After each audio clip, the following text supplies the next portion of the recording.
Welcome to another round of The Roots, powered by our friends at NoFo Brewing. John Nelson here with you. And in The Roots here with the SDH Network, we like to kind of travel the planet, let you know what's going on, not just in the larger stories or what you would normally catch in your beaten paths and all of your notifications, but stuff that you might not necessarily know about and are part of the growth of the game and the news of the game in and around the planet. And we're going to be going to a couple of different locations. Let's see. This time around, it's going to be CONCACAF, CONMEBOL. It's going to be in Europe, where you have a surprise champion. You have a game that was somewhat postponed. Well, no, somewhat. The game that was postponed because of overzealous fans. You have matchups coming up in cup competition that are truly one side or the other. We're going to go to Turkey, where when does a play stop? The answer is when a goal is scored. And then we have some concerns that have been put forth in Saudi Arabia when it comes to action from the weekend, plus what's going on in Portugal as well. So that's the rundown this go-round when it comes to the Roots. And we'll take you through the news and the Roots of the week. First, we'll start in Suriname. And it was a bit of a stunning story that came out over the last day or so, where it appears that Suriname national team manager Stanley Menzo is leaving his position following a thorough evaluation. And so apparently in some circles, depending on what you read, he's been under fire for tactics and strategy for a while. And then what happened against Guatemala seems to have been the last straw. So Guatemala looked like they were a team that was chasing after a spot to perhaps qualify for the World Cup. Suriname, and the matchup did not. And so you have the situation that was announced earlier today. So Stanley Menzo has resigned from his position as coach of Suriname, second cycle coming to a close, achievements reaching the quarters of the Nations League, qualifying for the 25 Gold Cup, and leaving the national team in the continental playoff positions for the World Cup. So the chances were there, but now continental playoff positions for the World Cup, and Stanley Menzo resigns from his position as the head coach of the Surinamese national team. If you subscribe to John Arnold, this would be your requested reading about Stanley Menzo. John did a great piece that's a nice bio of the past hardships of Suriname and pushing them more and more toward the World Cup. And it was an article that was done and an interview that was done in Paramaribo, Suriname. And John caught up with Stanley Menzo back in October.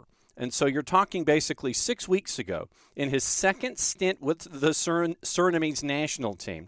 It's the country of his birth, taking them to new heights.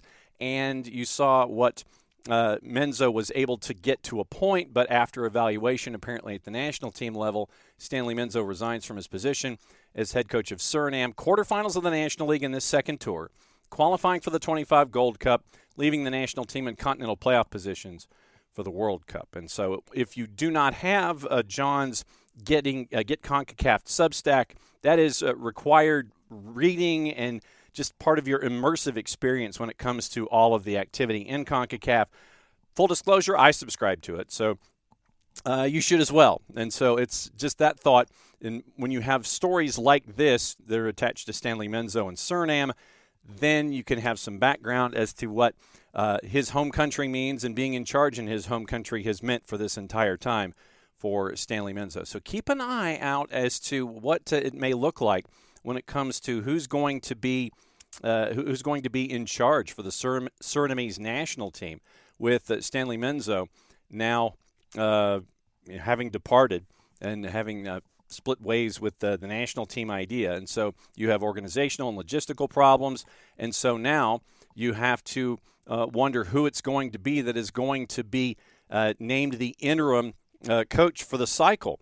Could it be Hank Frazier? And so he was Menzo's assistant, knows the group. You have the tactical knowledge as well. And so you've got to keep an eye on what's going on with the Surinamese national team now that Stanley Menzo has stepped aside. Story number 2 comes to us from Brazil, and it takes a couple of different parts. Clube de Remo has achieved back-to-back promotions on the last weekend, and they are now going from Serie C to Serie A in Brazil in back-to-back years. They were coming from behind, came back to beat Goiás 3-1 in Serie B to earn promotion back to the top flight of Brazilian football for the first time in 31 years. And you had the celebrations that went through Belém Pará. Once again, you now have a team that is right at the edge of the Manaus River. And so now you have them coming back in for the first time in 31 years that you have Clube de Remo coming back in for another tour in the top flight in Brazil. And also, congratulations to Mirassol, qualifying for the 2026 Libertadores, just promoted from Serie B last season. Paulinho is the sporting director of the club. So keep an eye on those that have been promoted, and now they're going from Serie B to Serie A. It was Coritiba, Paranaense, Chapecoense, and Remo were the top four, and Criciúma was number 5 in Serie B. But now you have, going from Serie B to Serie A, you have Clube de Remo for the first time in 31 years back in the top flight in the Brazilian football pyramid. So that was a very, very cool story to see. Utsatte festen, där går flöjtesignalen och nu kommer tårarna hos Vikings kapten Zlatko Tripic.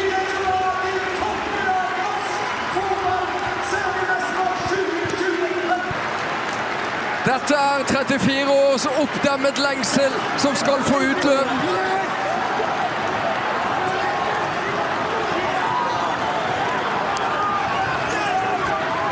Fantastiske bilder fra Stavanger.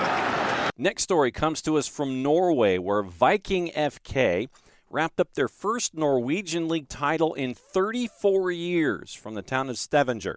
Sunday's 5-1 win over Vålerenga on the final day of the season had them finishing 1 point above dethroned champs Bodo Glimt, who beat Fredrikstad 5-0. It's Vikings' first league title since 1991, and they were in the second tier in the Norwegian pyramid as recently as 2018. You have an article from the BBC breaking the whole thing down, and the short history.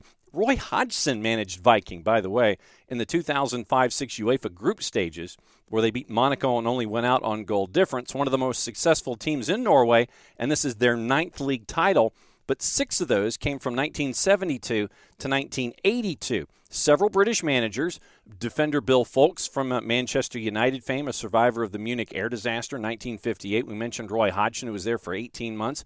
Several players that go on to careers in the Premier League. Fulham striker Erik Nevland, defender Brede Hangeland, Southampton striker Egil Østenstad, and Thomas Meer, who was a keeper at Everton and Sunderland. Nevland played for Manchester United, has been Viking sporting director since 2021. And once again, we mentioned UEFA Cup 2017 under Ian Birchnall and several British players in the team. They were relegated for the first time in 31 seasons, but then they bounced back.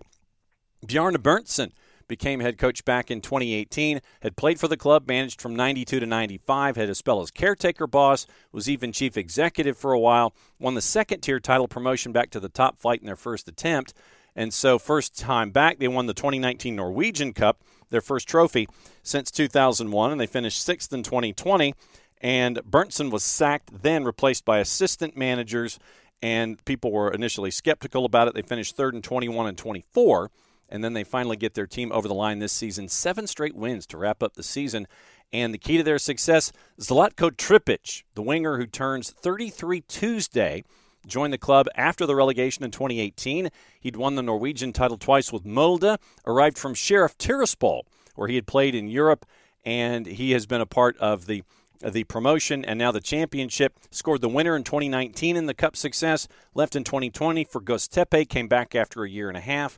And he's reached double figures in goals and assists the last 3 years, something no Viking FK player had ever done before.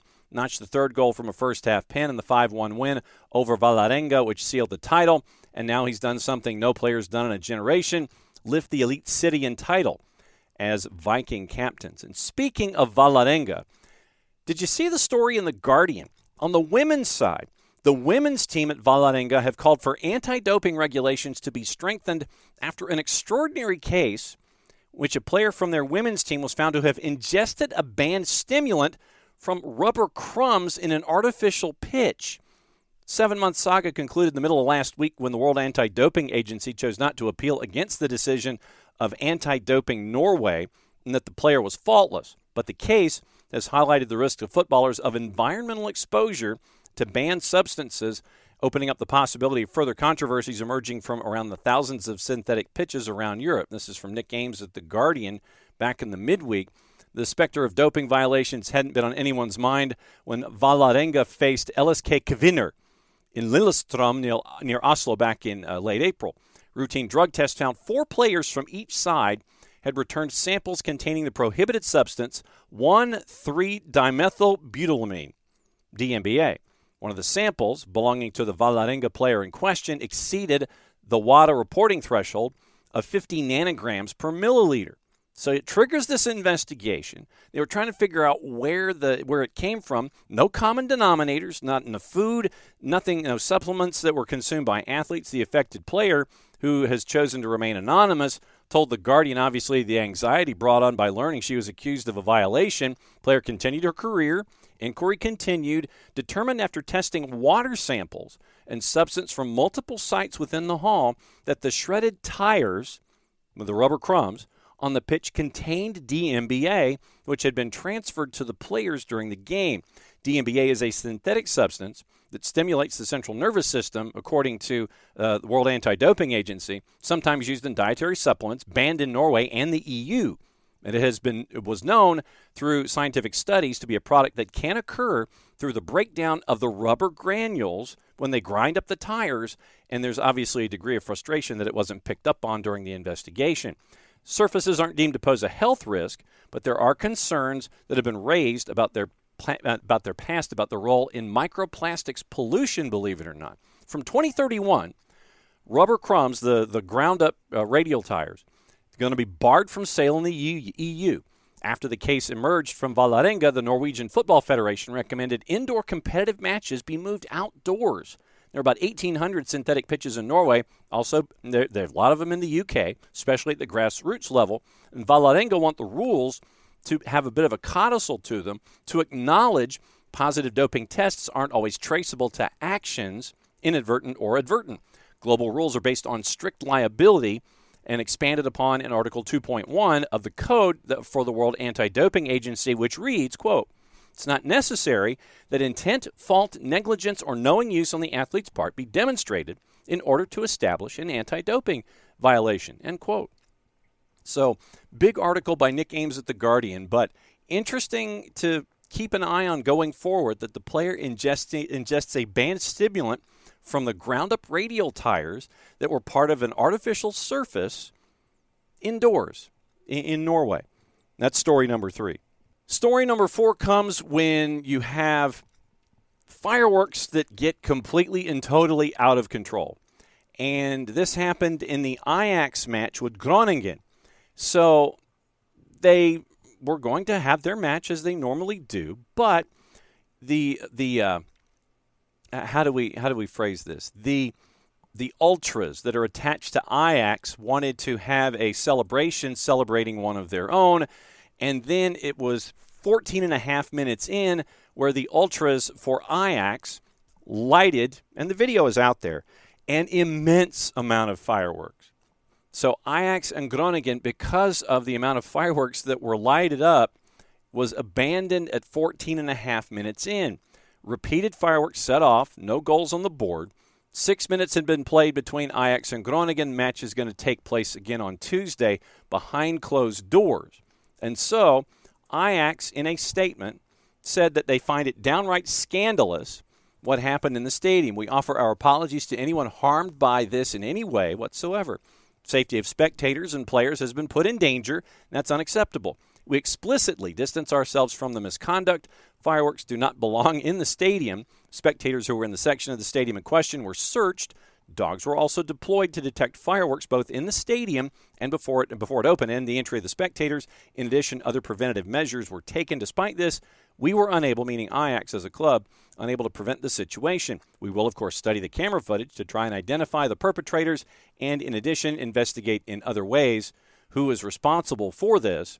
If that leads to the identification of perpetrators, we will take appropriate measures." So the history behind Ajax and their fireworks display has to do with the recent passing of one of their fellow ultras at the Johan Cruyff Arena. It was fireworks and flares behind one of the goals, and you had club releasing the statement that we just read, obviously, and so it was to celebrate one of their own, and the celebration got way out of hand, and so now you have Ajax criticizing the outrageous fireworks. Utterly outrageous were the words that were used as referee Bas Nijhuis took the players off the field within 5 minutes of starting the match. They tried to start the match 45 minutes later. You got more fireworks, and Nijhuis basically abandoned the game at that point.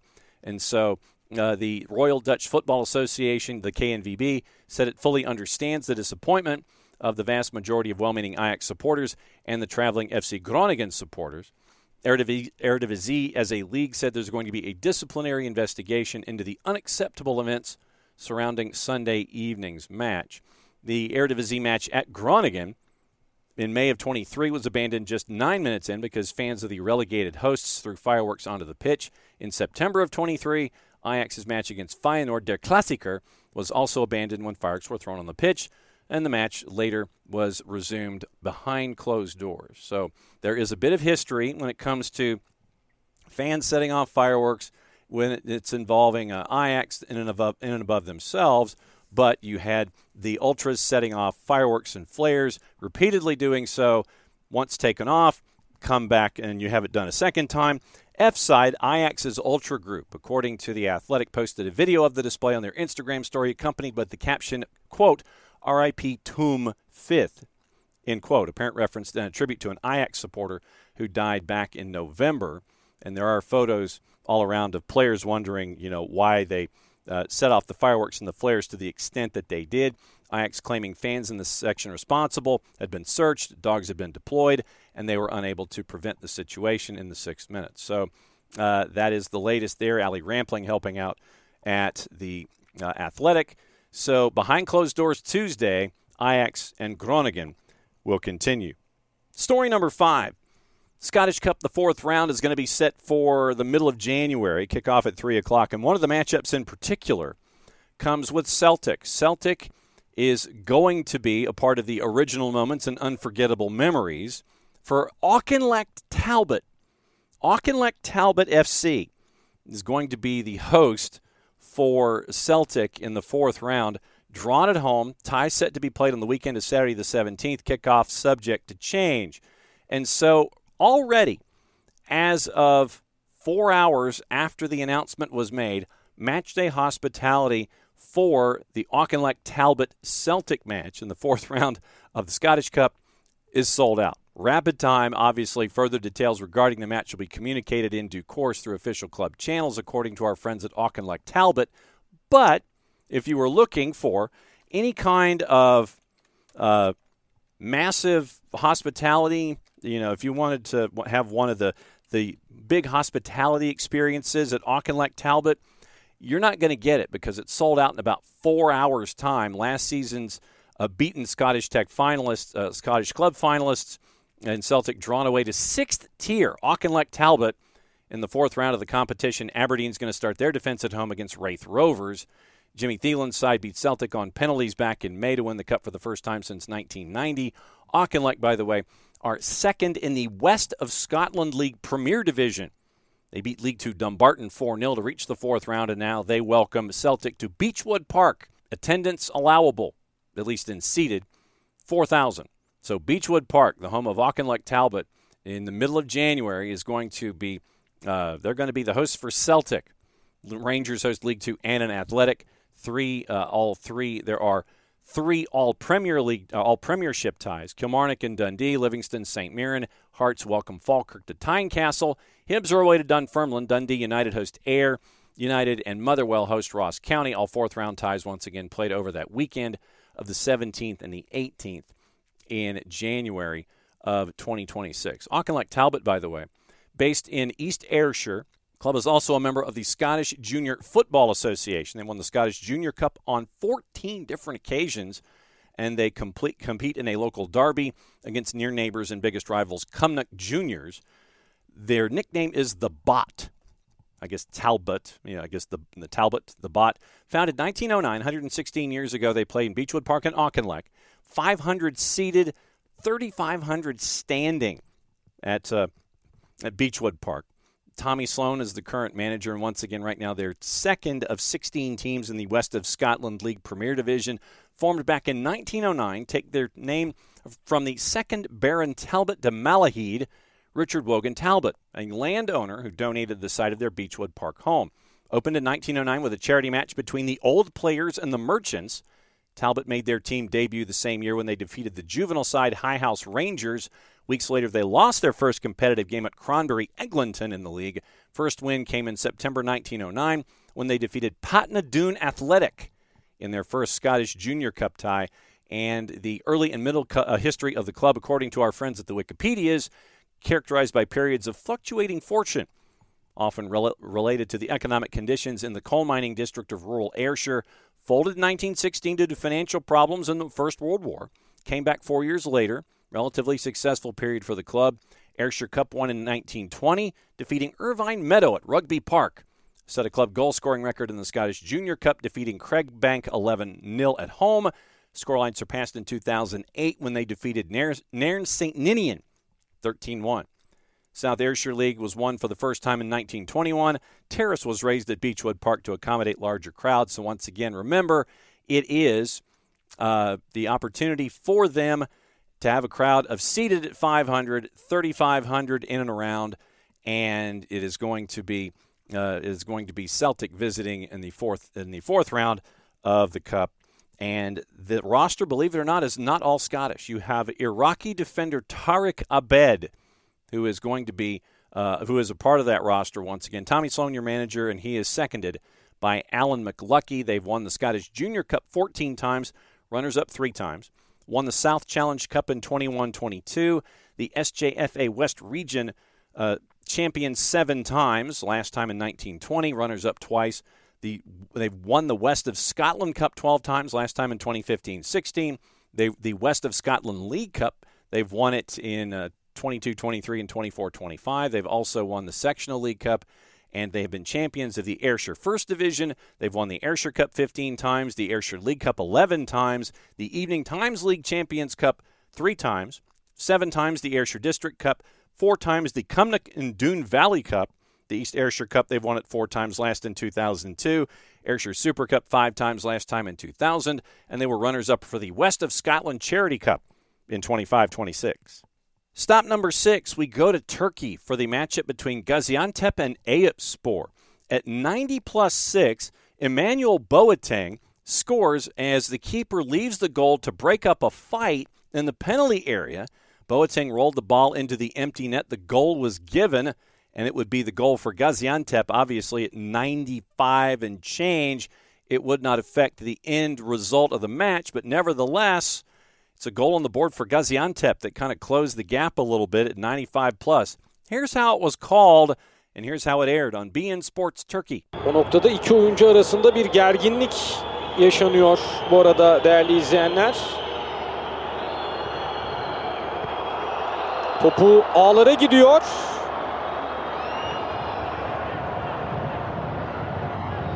Ve maçın hakemi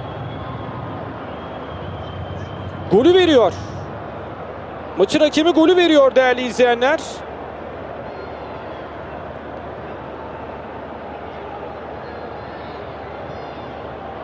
Evet, karşılaşmanın hakemi golü işaret etti Ömer Tolga Güldibi.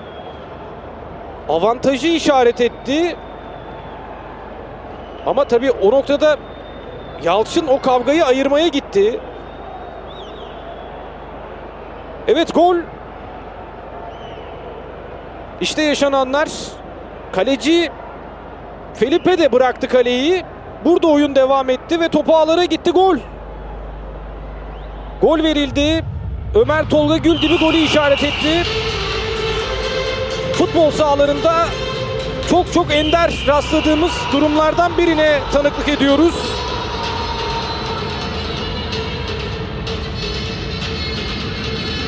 Topu ağlara gönderen isim Boateng.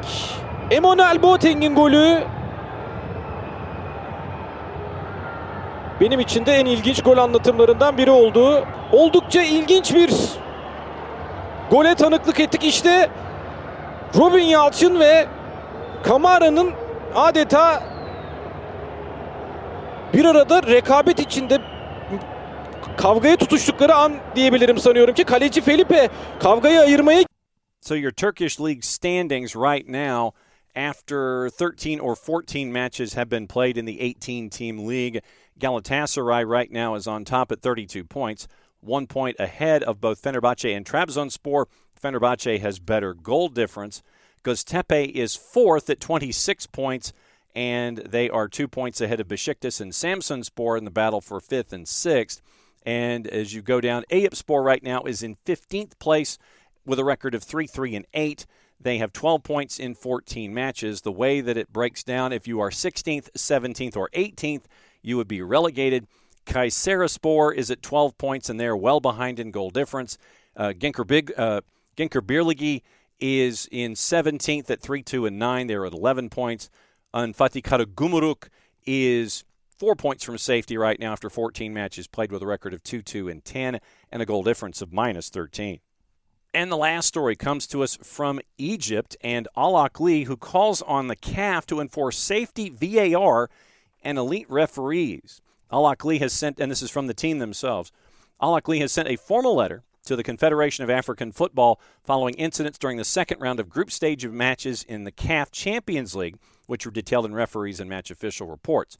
4 urgent recommendations aimed at curbing on-field violations, ensuring the safety of all participants, promoting a positive atmosphere among fans. The club's proposals, which seek to improve the development and success of African competitions for the benefit of African football, include implementing comprehensive safety protocols before each match based on security plans, guaranteeing a competitive and sporting environment in line with the stature of African football, introducing VAR in all CAF Champions League matches, assigning elite African referees FIFA-ranked to all upcoming high-profile and high-attendance fixtures, and enforcing CAF regulations rigorously to ensure full compliance by all stakeholders to ensure a level playing field for all teams. And they call for this after formally requesting this once again after incidents during the club's 1-1 draw against FAR Rabat in the group stage game in the CAF Champions League back on Friday, marred by FAR supporters throwing projectiles onto the pitch, prompting a suspension of several minutes. The disruption occurred, according to ahram.org, the Egyptian publication, after Libyan referee Ahmed Abdel Razak disallowed a goal for FAR due to an offside violation. Al Ahly also believes the referee awarded a, quote, imaginary penalty to the hosts in the first half. So an imaginary penalty allegedly was called. At least Al Ahly thought so. And Al Ahly currently lead their group with 4 points, level with Tanzanian side Young Africans, who held Algeria's JS Kabylie to a goalless draw away on Friday. So that is from our friends at Ahram Sports in Egypt. That is a quick tour of what is going on in the Roots, powered by our friends at NoFo Brewing all around the sport of soccer. We visited Suriname, Brazil. We visited the Eliteserien in Norway. We visited with Ajax. We visited the Scottish Cup. We visited Turkey. And we visited the CAF. And as always, once again, it's great to find out what's going on in and around the world's game. And thanks for dropping by and letting us be a part of telling these stories to you each and every week. So for everybody here at SDH, that's the Roots. Once again, powered by our friends at NoFo Brewing. John Nelson here with you. Mucho Platiel played safe. We'll catch up with you next time.